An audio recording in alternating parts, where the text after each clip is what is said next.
오늘 제목은 겸손한 왕의 입성이고 본문은 12장 12절로 19절입니다. 우리 12절 13절 같이 함께 읽으실 때 살아계신 하나님의 음성을 듣게 되기를 바랍니다. 함께 하시겠습니다. 시작. 그 이튿날에는 명절에 온 큰 무리가 예수께서 예루살렘으로 오신다는 것을 듣고 종려나무 가지를 가지고 맞으러 나가 외치되 호산나 찬송하리로다 주의 이름으로 오시는 이 곧 이스라엘의 왕이시여 하더라. 아멘. 어저께 저희가 8절까지만 살펴봤습니다. 9절 10절에 보면 유대인의 큰 무리가 예수께서 여기 계신 줄 알고 오니 이는 예수만 보기 위함이 아니요 죽은 자 가운데서 살리신 나사로도 보려 함이리라. 그리고 대제사장이 나사로까지 죽이려고 모의했다라고 9절은 이렇게 시작합니다. 그러니까 예수님께서 많은 기적을 행하셨지만 가장 강력한 기적은 나사로가 산 것입니다. 예수님은 어저께 말씀드린 대로 총 3명을 살리시는 기적을 소성하시는 기적을 행하셨어요. 첫 번째 생각나세요?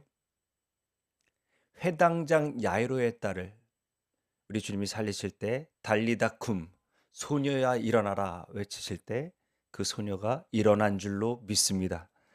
두 번째가 나인성 과부의 아들입니다. 과부의 그 상한 마음과 그 장래의 행렬과 마주하신 예수께서는 그 관에 손을 대시고 청년아 일어나라 할 때 그의 아들이 일어났습니다. 그리고 이제 마지막으로 세 번째 살리신 이가 죽은 자 가운데서 살리신 나사로입니다. 제가 어저께 말씀드린 대로 이 나사로의 사건은 이미 예수님께서 어느 정도의 명성을 얻고 계신 상황에서 예루살렘 바로 턱 밑에서 이 죽은 나사로가 장례의 절차가 완전히 끝났다라고 이렇게 여겨지는 나흘째 되는 날. 장례가 다 마쳐졌고 그 다음 날 정도니까 확실하게 죽은 것입니다. 거기다가 냄새까지 났다 그러니까 완전히 죽은, 그래서 썩어지기 시작하는 그때에 예수님께서 죽은 자 가운데서 이 나사로를 살렸단 말입니다. 이 사건은 굉장히 충격적입니다. 왜냐하면 그 당시에 지금 기득권층을 이루고 있었던 사두개인들은 부활이 없다고 가르쳤고 지금의 야당이라고 할 수 있는 바리새인은 분명히 부활이 있다고 얘기했는데, 근데 이 나사로가 살았다 보니까 이제 바리새인이 이것을 가만히 뒀을 리가 없습니다. 그래서 맹공격을 아마 했겠죠. 대제사장과 사두개인 그 그룹을 굉장히 공격하는 그런 상황이 됐습니다. 사두개인 입장에서는 지금 로마 정권을 등에 업고 대제사장도 지금 원래는 종신직인데 이제 서로 번갈아 가면서 스위치해서 이렇게 하게 되고, 또 성전 시스템을 가지고 비즈니스를 하면서 이득을 받는 조건으로 아마도 로마 당국과 내가 정권을 잡는 대신 절대로 소요나 밀란이나 이런 어려운 일이 안 나도록 잘 하겠습니다라고 이렇게 약속을 하고 아마 그들의 기득권을 누렸을 텐데, 지금 이 돌아가는 상황이 지금 사두개인에게 엄청 불리하게 지금 돌아가고 있단 말입니다.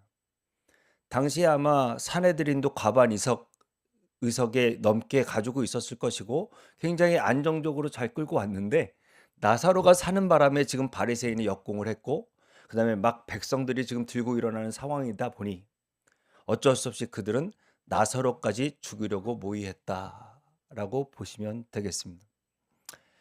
11절 읽어봅니다. 시작. 다스로 예수를 믿음이로라. 예, 그러니까 지금 이 죽은 나사로가 살아났기 때문에 지금 굉장히 소요가 많이 일어나는 그런 상황이다 보시면 될 것 같아요. 사랑하는 여러분, 예수님의 왕되심을 거절하면 사람이 참 이상해지는 것 같습니다. 무감각해지고 무능해지고 무지해지는 것 같습니다. 예수님이 죽은 자를 살리셨는데 예수님을 죽이면, 나사로를 죽이면 끝이 날까요? 참 삼척동자도 알만한 일을 그렇게 알아차지를 못하고 이렇게 어두워지고 멍청해지고 점점 더 악해진단 말입니다. 예수를 거부한 인간은 전부 다 무능해지고 무지해지고 무감각해지고 악해진다. 그것을 꼭 기억해 주셨으면 좋겠습니다. 예수를 왕으로 모신 사람만이 빛 가운데 걸어가게 될 줄로 믿습니다. 사랑하는 여러분, 그래서 이 논리가 나타나는 거 아닙니까? 어저께 그 말대로 한 사람 죽어서 온 민족이 살면, 나라가 살면 그게 훨씬 더 좋은 거 아니겠나라는 명분. 예수님을 왕으로 모시지 않는 모든 사람은 다 명분을 앞세우고 자기의 이익을 취합니다. 여러분, 지금 이란과 이스라엘, 미국이 전쟁을 이렇게 하게 되죠. 최근에 보면 2023년에 가자 지구에서 하마스가 이스라엘을 공격하면서 많은 사람이 죽으며 전쟁이 시작됐죠. 또 이스라엘이 보복했고, 그다음에 그 배후에 이란인 것을 밝혀졌고, 또 그다음에 이란을 또 이스라엘이 폭격했습니다. 12일 동안 했던 것은 뭐 제가 생각에 완전히 이스라엘이 이겼다고 보여지고, 그 이후로는 또 미국이 이란의 경제를 어렵게 만들어서 폭동이 일어나게 만들었다. 여기까지는 알고 있고, 그다음 분명히 지금 회담을 하면서 이란이 국내외적으로 외적으로 어렵다 보니까 핵사찰도 받겠다, 뭐든지 다 하겠다, 이렇게 거의 요구를 다 들어주는 상황이라 모든 국제사회가 그렇게 마무리되는 줄 알았는데, 미국 대법원에서 트럼프가 그동안에 세계를 대상으로 했던 관세 정책을 무법하다, 불법이다라고 규정하는 바람에 갑자기 굉장히 어려워졌습니다. 그래서 그 관세가 불법이라는 것을 결정한 그날 미국은 이란을 공격하기로 하고 그렇게 공격이 시작된 걸로 알고 있습니다. 네타냐후도 지금 과반의 의석을 확보하지 못해서 야당 연합이 과반을 넘기 때문에 이대로 선거가 진행이 되면 정권을 잃는다 들었습니다. 네타냐후는 평생 우리나라를 지도상에서 없애겠다라는 그 이란의 정권을 전복시키는 것이 그의 정치적 과제고 또 그렇게 명분을 내세웠었습니다. 그래서 이란은 거의 요번만큼은 다 요구를 듣고 그렇게 하려고 했는데 결국은 이 전쟁은 일어나고야 말았습니다. 그리고 핵사찰을 나오는 중에도 뭐 지하 벙커에 핵을 개발하고 있었다, 뭐 이런 얘기가 사실인지 거짓인지 잘 모르겠지만 어찌 됐거나 양쪽 다 명분을 앞세우지만 아래서는 정말 너무나 치열하게 본인의 이익을 위해서 싸웠고, 또 관세 얘기는 이제 쏙 들어가고 다 국제 유가와 전쟁 얘기만 나오지 지금 절대로 세계에서는 관세 이 자체에 대한 관심을 가질 여유도 없는 것 같습니다. 길게 남의 나라 얘기니까 좀 길게 했던 것 같습니다. 이 요지는 여러분, 인간은 악하고 약합니다.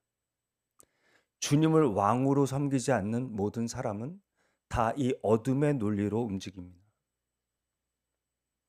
부디 빛 대신 주님의 임재를 누리고 맛보는 저와 여러분이 되기를, 주님을 왕으로 모시는 저와 여러분이 되기를 온 마음 다하여 축복합니다. 여러분, 1대1이라는 양육을 우리 교회에서는 하고 있습니다. 1대1의 양육의 목적이 뭐예요? 예수님이 다스리시는 삶입니다. 예수님이 다스리지 않는 삶은 반드시 여러분의 감정, 저의 감정이나 아니면 저의 생각이나 경험이 나를 주장하게 만듭니다. 감정은 어느 날은 업됐다가 어느 날은 한도 없이 깔아앉습니다. 내가 경험한 게 세상의 전부가 절대 아닙니다. 내 생각은 지극히 보이는 것, 그것뿐, 그 이상의 어떤 것을 생각할 수 없습니다. 그래서 우리는 어두워지고 악하고 약하기 때문에 늘 왔다 갔다 정신없이 질서를 잃어버리고 곰핍한 삶을 걷기 마련입니다. 이 삶에서 벗어날 수 있는 유일한 일은 빛 대신 예수를 모시는 그 길밖에 없는 줄로 믿습니다. 명분이 아니라 하나님의 뜻이 어디 있는지를 분별할 수 있는 저와 여러분 되기를 원합니다. 명분을 이야기한다는 것은 사람을 의식하는 것이고 사람에게 매인다는 것입니다. 그러나 명분과 상관없이 이 일이 정말 하나님의 뜻이냐 아니냐 물어볼 수 있는 사람은 예수를 왕으로 삼는 사람들 뿐입니다. 그 왕됨을 거절하면 우리는 헷갈리고 어떻게 해야 될지 모르고 방황하며 왔다 갔다 정신없이 질서를 잃어버리고 가난하게 살 수밖에 없음을 분명히 기억하시고 예수를 왕으로 삼는 저와 여러분이 되기를 바랍니다. 첫 번째 나누고 싶은 주제는 이겁니다. 같이 읽어봅니다. 시작. 어둠을 이기신 빛 되신 예수님을 왕으로 영접해야 합니다. 예수를 왕으로 모시는 것 외에 후회 없는 삶을 살 수 있는 방법은 결단코 없습니다. 제가 얼마 전에 말씀드렸습니다. 어둠은 실체가 있는 게 아니라 빛의 부재다. 주님이 안 계시면 어떠한 사람도 밝아질 수 없습니다. 제가 가만히 있으면 밝아질 것 같으세요, 여러분? 저도 저를 묵상하고 사람을 바라보고 환경을 바라보면 한없이 가라앉습니다. 그러나 그 감정을 허용하지 않고 찬송하고 말씀을 읽으면서 빛 대신 주님이 제 심령을 비출 때, 드디어 소망의 빛이 올 때 제가 살아나는 것을 경험합니다. 날마다 예수를 왕으로 모시는 결단이 있는 저와 여러분이 되기를 바랍니다. 12절 13절 그 이튿날에는 명절에 온 큰 무리가 예수께서 예루살렘으로 오신다는 것을 듣고 13절 여러분이 있습니다. 시작. 종려나무 가지를 가지고 맞으러 나가 외치되 호산나 찬송하리로다 주의 이름으로 오시는 이 곧 이스라엘의 왕이시여 하더라. 제가 나사로의 부활 사건이 엄청나게 중요한 이야기라고 말씀드린 이유는 그 나사로의 부활 11장 더불어 이제 12장으로 이어지는 것을 성경은 계속해서 연결시키고 있습니다. 그래서 지금 종려나무 가지를 가지고 맞으러 나가 외치되라는 이 단어가 여러분 예수님께서 나사로를 살리기 위해서 나사로야 나오라 할 때 외치셨던 그 단어랑 똑같습니다. 그리고 12장에서는 계속 여러분 예수님을 죽은 자 가운데서 살리신 나사로, 죽은 자 가운데서 살리신 나사로, 나사로를 무덤에서 불러내어 죽은 자 가운데서 살리실 때 계속 이 12장에서는 나사로를 살리신 예수님에 대해서 말씀하고 있습니다. 지금 군중들이 외쳤다는 얘기는 이 예수님께서 죽음에서 부활하신 생명 되신 예수라는 것, 우리를 죽음에서 건지실 생명 되신 예수라는 것을 계속해서 지금 우리에게 가르쳐 주고 있습니다. 예수님이 왕 되심은 여러분 지금 이스라엘 백성들이 기대하는 그 수준의 왕이 아닙니다. 그럼 지금 이스라엘 백성들이 예수님을 찬송하는 이유가 뭔 것 같으세요?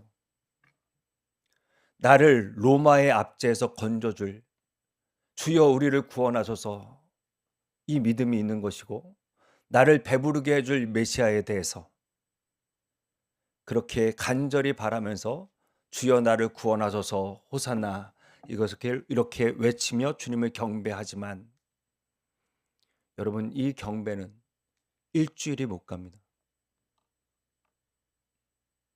이 사람들이 다 예수님을 십자가에 못 박으셔서 외쳤던 사람들입니다. 왜냐하면 나를 로마의 압제에서 건져주시고 배부르게 하셔야 되는 분이 로마 총독부에 또 종교 권력자에게 체포돼서 끌려다니고 매맞고 가시면류관을 쓰고 피를 철철 흘리는 그 모습이 너무 안 됐다 불쌍하다가 아니라 나를 속였다라는 것으로, 나는 이런 사람을 메시아로 받아들일 수 없어, 이렇게 나약하게 포로로 돼서 이렇게 끌려온 사람을 나는 메시아라고 고백할 수 없어, 당신은 나를 속였어, 이 배신감으로 십자가에 못 박으셔서 그렇게 외쳤던 것입니다.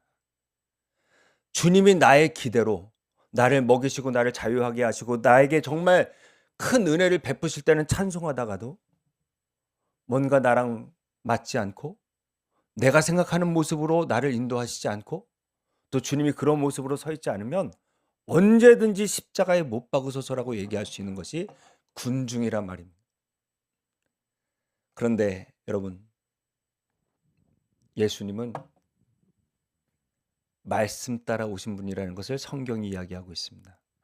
예수는 한 어린 나귀를 보고 타시니 이는 기록된 바 시온에 따라 두려워하지 말라 보라 너의 왕이 나귀 새끼를 타고 오신다 함과 같으니라. 이 말씀은 스가랴 9장 9절인데 같이 읽어봅니다. 시작. 시온에 따라 크게 기뻐할지어다 예루살렘에 따라 즐거이 부를지어다 보라 내 왕이 내게 임하시나니 그는 공의로우시며 구원을 베푸시며 겸손하여서 나귀를 타시나니 나귀의 작은 것 곧 나귀 새끼니라. 예. 우리 학생들 이렇게 부흥회 우리 또 수련회 가서 찬양하고 사운드 막 하면 감동이 되고 손을 들고 찬양하고 눈물도 흘리고 그래서 찬양에 은혜 받았다라고 이야기하지만 그것도 분명히 은혜지만 그렇게 찬송하기 위해서 반드시 하나님의 말씀으로 주님을 경험해야 돼요.